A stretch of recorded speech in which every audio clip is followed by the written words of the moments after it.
Hi, Jen here. I wanted to share a story with you about why I did not buy something online that somebody was selling. As an online marketeer, it's really important for me to learn the best practices on selling online, but it's also really important for me to understand why people like me and people like you don't buy, so I don't commit the same error. So I'm going to share a really small story with you and tell you why I didn't buy. So for my offline work, I'm a consultant and I write blogs in order to increase the visibility of my consultancy services. I went to a freelancer online forum to post a job to ask a freelancer to write some blogs for me. Now, I've been through this exercise before. I've already worked with about 3 different article writers, so I'm pretty familiar on how to post the job, on exactly what I want in the work that I'm looking for. So it wasn't a really new experience for me.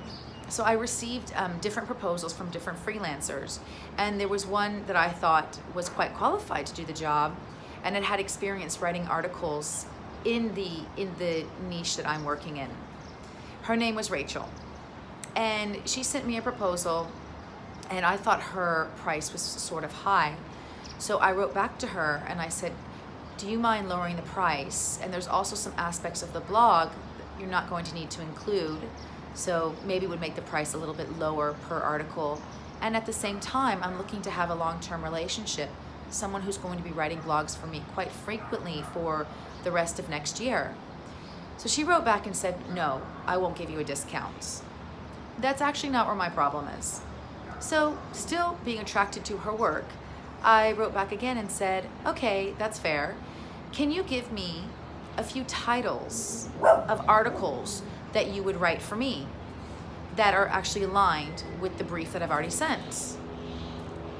She wrote back and said, no, I won't send you any of the titles because that will require me some research. So I sat back and thought about it, because this freelancer had told me she was experienced in writing the content that I was asking her to write. And I thought, what exactly is making me feel really, really bad about this situation? Is it that I feel like she doesn't have the skill and I feel disappointed by it? But it actually was not that. It was that she did not match with me on the value of a giving person. For her to write down a few titles of articles that she would write for me is actually, for me, a sign that you're a giving person. And also, it does add to her credibility. But putting that aside, I decided I am not going to work with someone like that, because if I do, the rest of our relationship, I'm going to be asking and asking and asking, and she is going to be hoarding, hoarding, and hoarding. And that's not what I want. So as an online marketeer, it also makes me look at my practices. How can I show my value of giving to the members that I would like to attract?